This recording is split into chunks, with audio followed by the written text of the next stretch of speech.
In this video, I'm going to show you how to change your AnyDesk number by resetting the local configuration file on your Windows PC. This is a simple method that can help AnyDesk generate a fresh ID or number after you remove the old service configuration. Before we begin, make sure you understand that this process affects the local AnyDesk setup on this computer, so follow each step carefully. And if this video helps you out, don't forget to hit the like button, subscribe to the channel, and turn on notifications for more quick software tutorials just like this. Alright, let's get into it. The first thing you want to do is close AnyDesk completely. This is very important because if the app is still running, Windows may block changes to its files. Go down to the system tray near the clock, find the AnyDesk icon, right-click it, and then click Quit. Give it a few seconds to fully shut down before moving on. Once AnyDesk is closed, press Windows plus R on your keyboard to open the Run dialog box. This is the fastest way to jump straight to the AnyDesk data folder.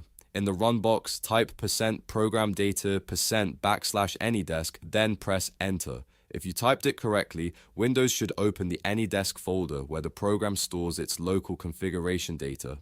Now look for a file named service.conf. This file is the one you need to remove, so take a moment to make sure you have the correct file selected before deleting anything. If you're not sure, double check the name carefully. Once you've confirmed it, right-click service.conf and choose Delete. If Windows asks for administrator permission, click Yes or continue to approve the action. After that, the configuration file will be removed from the folder. This step is what allows AnyDesk to regenerate certain local settings the next time it starts. Now it's time to restart AnyDesk.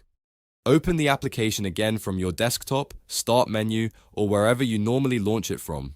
Wait for it to load completely and then check the number shown inside the app. In many cases, you'll see that AnyDesk has refreshed its local identity after the service.conf file was deleted. If it doesn't change immediately, give it another moment or restart the computer once before checking again. That's all there is to it. You've now learned how to change your AnyDesk number by closing the app, opening the AnyDesk data folder, deleting the service.conf file, and restarting the program. If this tutorial saved you time, please give it a like, subscribe for more practical guides, and share it with anyone who uses AnyDesk.